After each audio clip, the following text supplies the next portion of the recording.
Hello, ladies and gentlemen, and welcome back to the Brightworks. Hey, if you're interested in twice daily Beyond All Reason content, consider subscribing down below. We've got a great little community here, and I would certainly love to have you. Anyways, that aside, today we are taking a look at Theta Crystals 1.0. I've seen a lot of 1v1s on this map. I've seen some 2v2s on this map. But today, we've got a 5 versus 5 on this map. Bit of an uncommon style, you would say, an uncommon game type. Usually it's 8 versus 8, or 1 versus 1, or free-for-all, any of those. 5 versus 5, we don't see that too much, but I certainly love it. It definitely puts more of an emphasis on the individual players than the overall dynamics of the map. So we get to see some interesting strategies come out here when we meet our players. Be southwestern side for our red team leader X Factor Live. What a cool name, X Factor Live. There was I think I'm thinking of Fear Factor, but that's what that reminds me of, is Fear Factor. Not sure if that's what that's based off of or what, but going for an air lab here, which is definitely a interesting strategy. Maybe we'll see some transports come out. Maybe we'll see some interesting commander movement shenanigans. Just have to keep our eyes on that player, I suppose.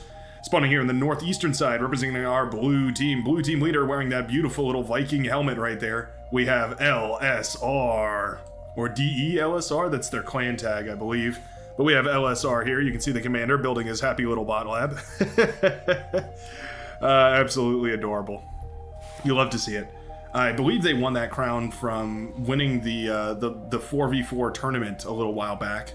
I think that's how they managed to get their commanders to have a nice little crown on top of their head. Might be something else though. I think that's what that's from. Anyways, up on the front lines for the red team, we have Lord Beckendorf, and I'm really happy to see that they're going for a bot lab that's going to allow a whole bunch of bots to come out really quickly now. Ling has actually got some ticks across the field already. These are ticks? Oh no, they're rovers. Sorry, they have rovers out and across the field. Although they do get shot down by a Stoat. Let's call you a Stoat. Stoat's commander does shoot down one of the rovers. The other one trying to maneuver around this side. This is a really interesting hill. It's traversable by bots and vehicles, but it is going to be a difficult slope to traverse for those, well, for both of them, really. So that's going to be interesting to see. Gonna have to see if that leads to anything interesting, or whether that's just going to be an obstacle to avoid. Soy Sauce Man moving the commander around here, trying to snipe the rover, and it does get it, so that is the end of the early rover aggression, at least on the northern side, coming out of Ling. Down south, we have Sneck von Press. Sneck von Press going to be showing us what they can do here on the southern side. They're in a little bit of a techer's position, I suppose, although I think Ling and X Factor Live are probably more so the technology centers of the red team, more so than Teleologic or Sneck von Press. Still getting used to these names, or Lord Beckendorf here. Reminds me of Lord Ganondorf, but that's a different franchise entirely. For the green team, or the blue team, it looks like the green team when we look back here. The green players are our technology centers, the technology hearts of the blue team. So we'll see some interesting stuff coming out here. We do have an air lab back here with those Cortex shurikens being pumped out one by one. That's really nice to see. If you're going to be a backline air player, especially if you're going to be an air player in these smaller team games, definitely Cortex is the way to go. Beckendorf catching a few of these blitzes here. Knights of Dun using that commander's improved health here to just laser these down, leaving the metal on the field for future consumption, which is really nice to see. We do have a fighter out now. That's really nice. It's going to be really important to contest the commander. We can see Azaria doing the exact same thing. We have a transport with the commander up here to claim these metal extractors up on the mountains. I wonder if these are higher yield metal extractors, 2.4 as opposed to the ones down here, 1.8. Okay, yeah, so they're a little bit better. So it is important to capture those. We also have a 3.0 over here. Wow, I'd really love to see this captured. That actually is really important to... If we could cut off this side and get all of these metal extractors over on this side, that would be a humongous, absolutely Chad maneuver here. Beckendorf moving the commander forward to shoot down this light laser turret. Not going to be having any of that today.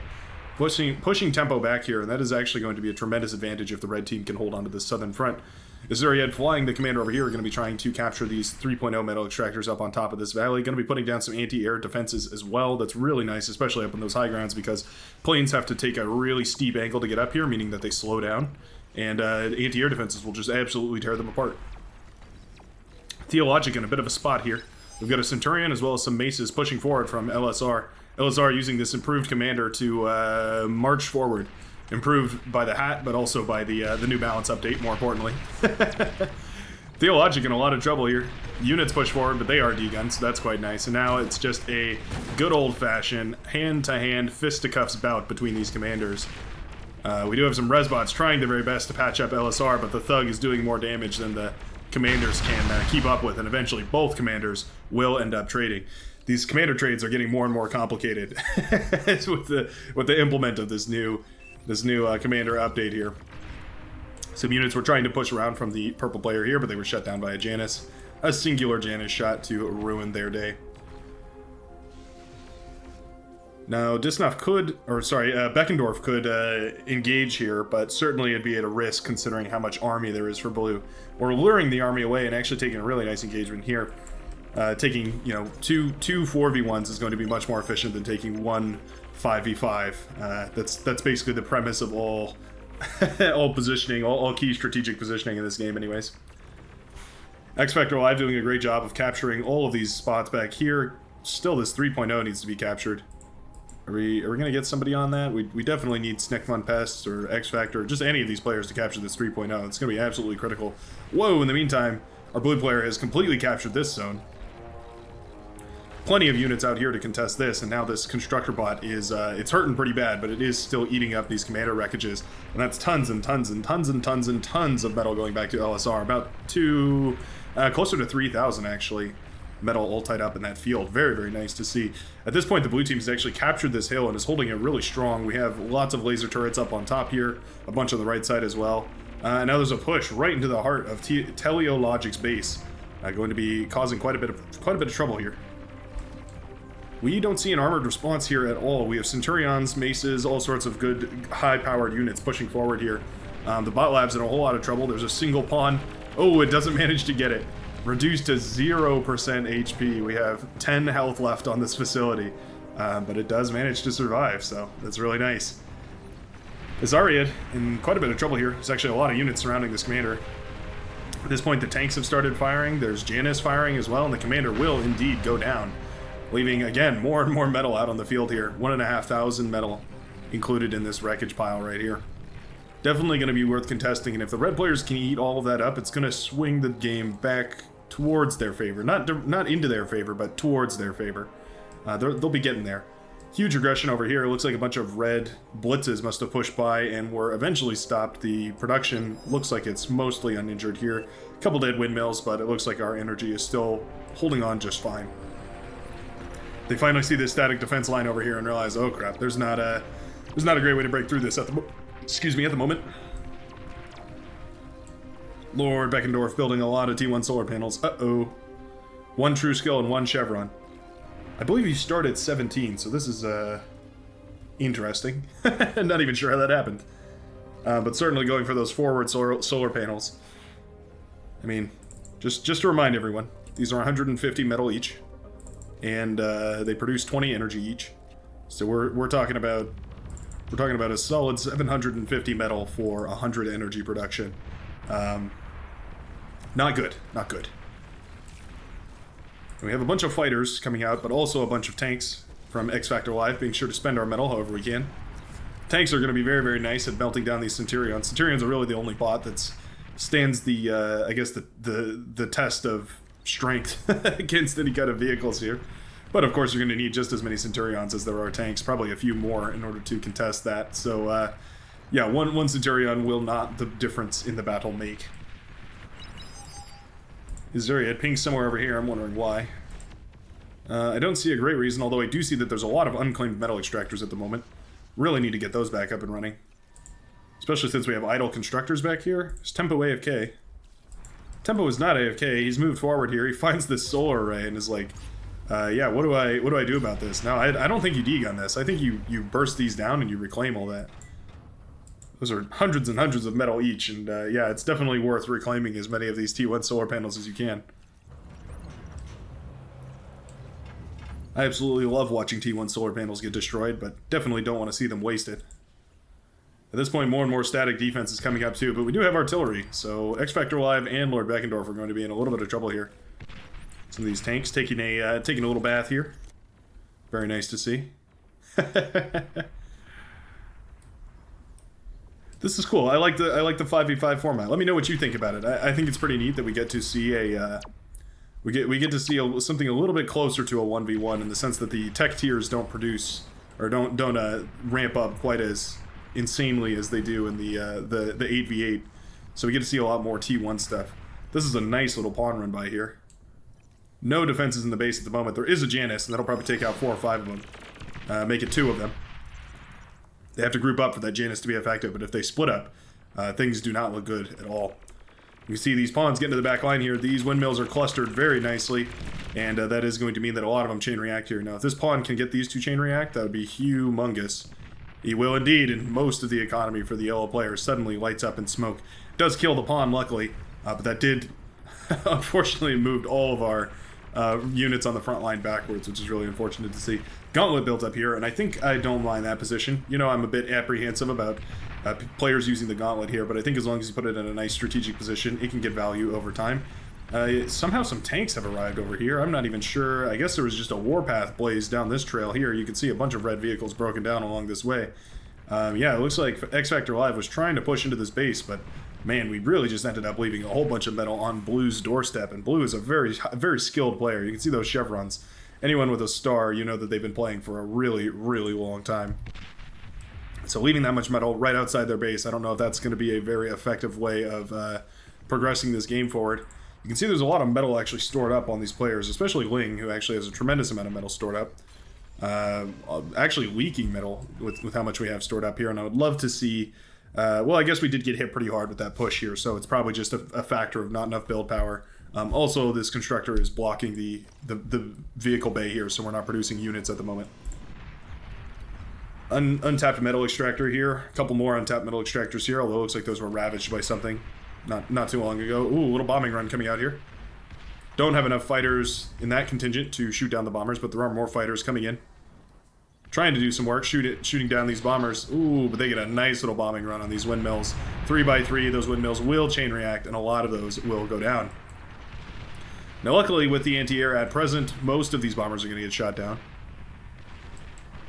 And the last one finally falls here. Very nicely done. Oh, looks like a commander went down. Looks like that was X Factor Live's commander. There's actually a construction turret within range of this commander, so we're going to eat this up really quickly. Oh. I think we definitely should have eaten even more of that commander, basically as much of it as we possibly could have. But certainly getting any amount of it is better than not. Stouts start to engage. Januses start firing. Those are much better. They have that impulse on their attacks too, so they slow down these tanks every time that their shots land here, which is really important. Tempo eating up that commander with the slight little push that he made there. Definitely worth the damage that he took on the units in order to secure that metal, so that is really nice to see. Are we going up to T2 at any point here? Do we have a T2 lab coming out of anyone? For the blue team, the answer is a resounding no. For the red team, likewise, we do not have any sort of T2 production out. I really think we might have. We might be entering that threshold here. It might be time to consider that, but also at the same time, I guess this is not a 8 versus 8. I'm really thinking like it's an 8 versus 8, but it just isn't. So maybe that's not realistic here. The shurikens trying to dip in, do a little bit of paralysis, and then dip out without getting shot down by these fighters. But the fighters are eager, of course, to shoot down as many of these shuriken as they can. And certainly they can shoot down a lot of them. Those fighters can fire pretty fast, and especially if they come in with the grain here and go with the shuriken line, they can take down quite a lot of them. Now the army here from Soy Sauce Man is actually looking really, really dangerous. We've got these gauntlets for long-range fire support. You can see the Janus throwing units around like ragdolls. Any that they don't kill, they throw 100 feet up into the air. But those gauntlets are actually doing tremendous work. Now on the eastern side, the red team is starting to lose it. Yeah, we suddenly are losing control of this frame here. Yep. Units continually marching forward. The artillery are just giving that sort of long-range fire support here. It's a slow battle of attrition. Tempo taking actually a huge hit here. Oh, commander explodes, wipes away more of the orange army than the red though. So I think overall that trade was probably to the blue players' favor. That being said, Snekmon passes commander. still up and standing here, and will be headed forward to try and capture this medal. There's a constructor vehicle sent forward here, but I have a feeling this won't last very long, as it does in fact get degunned. Some of these tanks go down as well. Beamer turret is still here though, and those are very nice for tearing down, well, any sort of vehicles, that's for sure, but also anything else that comes within range, including commanders. This push up here is really, really dangerous. We've got a bunch of blitzes, but they're completely unmicroed here. They're just grouped up in a nice little cluster, and that's a field day for these maces who find them, realize that they're being uncontrolled here, and that is a ton of metal right down the drain. That Blitz army could have been tremendous, could have done a whole lot of work, and instead it unfortunately was just flushed down the abyssal drain, used for nothing. I'm waiting for a T2 transition. I really think it's time we start thinking about that, especially in parts of the map where we are facing a whole lot less of a contest. Certainly we could be thinking about it here by teleologic. We could be thinking about it over here by Sneck von Press. If we had T2 units here, we could sweep through, although we have enough units to sweep through this as is right now. Yeah, these are just blitzes, and we already have medium tanks, artillery, Janisses, certainly, all sorts of stuff. Maybe we're just hoping to end this with T1. That could reasonably be the idea here. But we do see T2 coming out of Izariad. Probably why we're seeing so much ground lost here on the eastern, well, yeah, I guess just the eastern side. Izariad has not been able to support because they've been teching up here, but it looks like an extra T2 commander was made, and it is going to be headed towards LSR. Yes, it is handed off to LSR. Really nicely done. Over here we still have T1 just being pumped out, moved up to the front lines. Excuse me. Something stuck in my throat. Just had a delicious bowl of some sort of Chinese American chicken dish. It's pretty good. These blitzes are optimistic. Hoping to stop this army, but I think it's collapsing just a little too quickly. We do have a single fiend pumped out, another one following behind it. These first T2 units are always really slow to hit the field. The fiend is the right option here, of course. The blitzes will just melt underneath that fire breath that they spew out. But certainly a lot of damage has been done here to this the light blue player. So the question is, did we do enough damage to pay for the amount of units we had to sacrifice in order to do the damage? That is a hard question to answer. At the very least, the lab goes down, and it is not resurrectable. It goes straight to rubble, which is very nice. That's always a problem. If they can resurrect their lab, you essentially haven't done any damage if you're forced to retreat. But now that those fiends are out, this is going to be a really, really difficult line to hold. Thugs over here, fighting against the lone stout holding his ground. Luckily, most of that stout's shots were going straight into this Twilight here. The cloaked metal extractor for the Armada player. Whoa, huge counter push here by, I'm guessing it would be LSR based on the corpses piled around all over the place. Teleologic's base has been completely ravaged here. No production remains. Suddenly, LSR has the opportunity to push far forward. Janus is trying their best. Those are some pretty good shots. Not enough to kill those tanks, though. We need 3 shots to kill a T1 medium tank. Might be 2 if both the missiles land perfectly. No, it's about 62% off of 1 shot. So yeah, you really do need 3 shots in order to kill those T1 medium tanks. That's why it's important to mix in other units, right? Because you just need 1 or 2 shots from a stout, and then 2 shots from Janus. They fire 2 rockets each, so you need 4 rockets or 2 shots. But you get what I'm trying to say about that. But suddenly, at this point, Lord Beckendorf's rear access panel is completely exposed here. You can see the backside of this base completely wide open to LSR's forces. Now, there is an exploiter and a twin guard here in order to, well, at least try and threaten against this, but realistically speaking, that's not going to have a tremendous effect. Janus is putting out a devastating amount of fire, enough to burst down through the constructive power of these T1 constructor bots. Oh, that was a bit of an overkill right there. Centurion looking very healthy. Oh, Janus accidentally blows up one of its own units. That really hurts. Meanwhile, LSR has pushed through on Lord Beckendorf's turf and has wiped away a whole lot of the facilities over here. Constructor tries to keep throwing up twin laser turrets here, twin guards, but I don't think it's enough. It's a little bit too late, too little too late. Boy, that was a sentence and a half. That was a little bit of a word sandwich for you. You can munch on that while you listen to me talk here. We've got a resurrected stout here, causing a lot of pain. Oh, we almost had a chain reaction there, but luckily they did not chain react off each other, so these windmills will be safe. Tons of windmills back here, by the way. This is an absolutely astounding amount of wind power. We're up to 26,000 storage because we have, well, 4 of them. And tons of windmills too, so we can really step up this game here. We've got loads and loads of power production. We have everything we could need, except for a T2 transition. Unlike up north here, northeast here, you can see we have Sumos out, we have Sheldons out, we have all the good T2 stuff making its way out of the Cortex T2 bot lab and onto the front lines, meaning that this is going to become a very, very difficult push to hold. Yep, indeed, we are starting up that T2 lab. Absolutely critical, but we also need to be resurrecting off the front lines. We need to be rebuilding these metal extractors, upgrading these metal extractors, although we don't really have any T2 out from this team yet. Yeah, I think X Factor Live was too busy.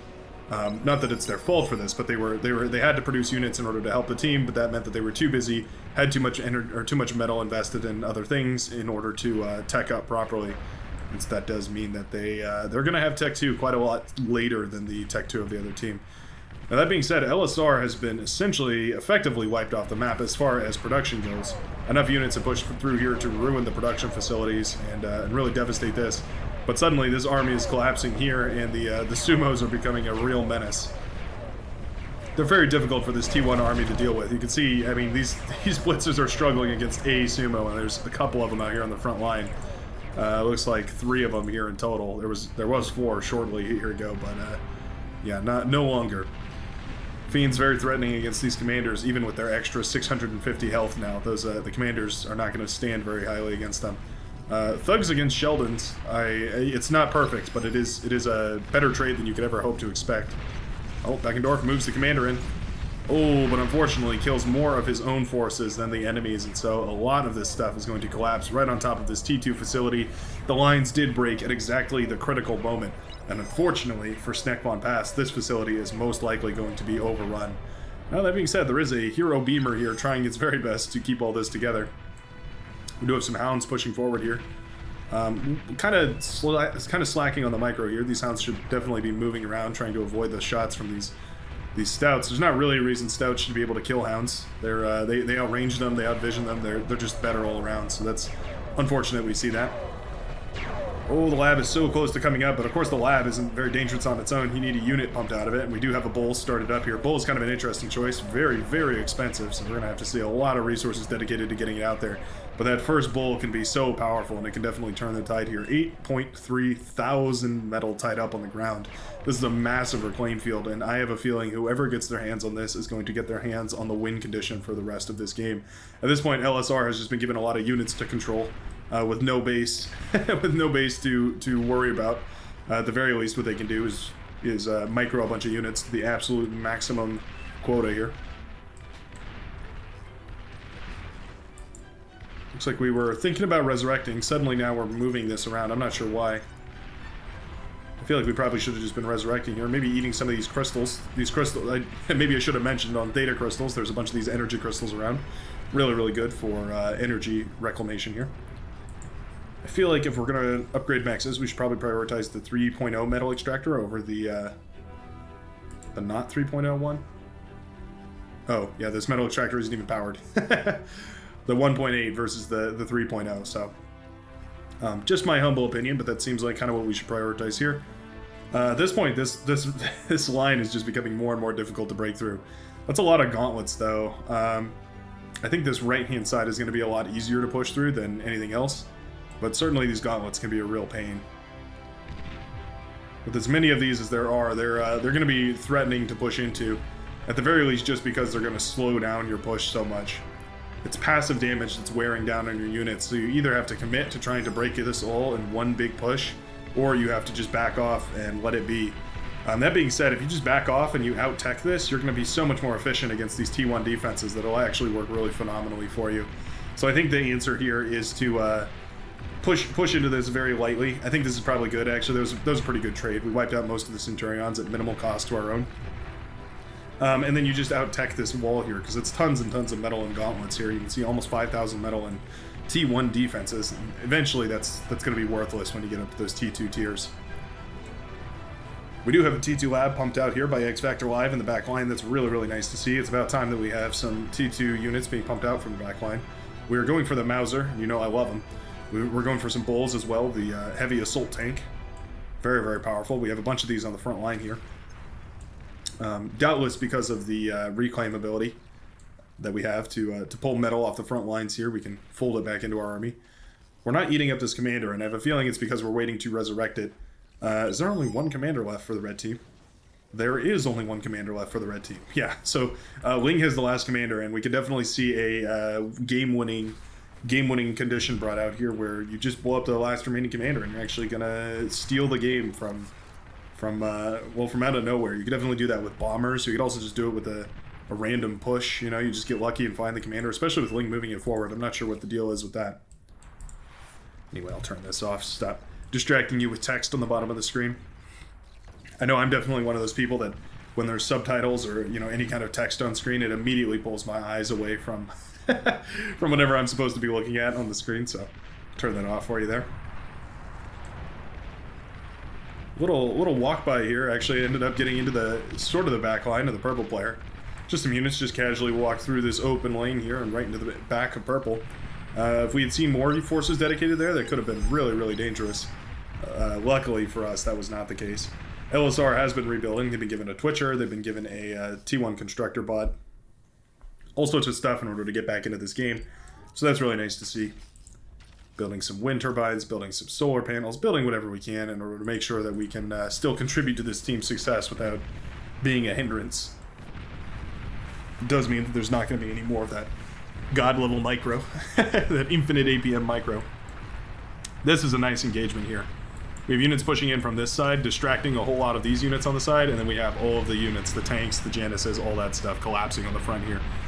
These vehicles are going to have a really hard time pushing in, but these Maus are putting in that firepower. Look at that. Everywhere those Maus are fire is just devastated. Absolutely brutal unit. You can see just how effective this T2 tier of vehicles is against that T1 stuff. T1 bots certainly just melt away, and even the T1 vehicles barely stand a chance here. Those Maus are happy to chew through hounds, happy to chew through gauntlets. You can see all of this defensive line is suddenly breaking. T1 defenses, I mean, the gauntlet is about the peak of the T1 defense, right? But it's it just pales in comparison to the strength of the T2. One of the beautiful things about this game is just how strong that T2 defense really is. Oh wow, Astoat actually taps out of the game. Looks like LSR says GG as well. Soy Sauce Man says, I couldn't hold out forever. Indeed, I think Soy Sauce Man probably should have invested a lot more metal into T2 rather than going up to a bunch of T1 defense here. I think these Mauser absolutely overwhelmed everything here. Wow, you can see them disassemble that Centurion with ease here. Tempo takes over for the purple player. Both commanders getting dangerously close to each other. Ling decided to retreat the commander. That's good to see. Must have just been a miss micro there that he stepped it out forward. And this is a dangerous looking army. We've got the Januses, which can easily tear apart a whole bunch of those T1 units, and we've got the Bulls, which can also easily tear apart a whole bunch of those T1 units.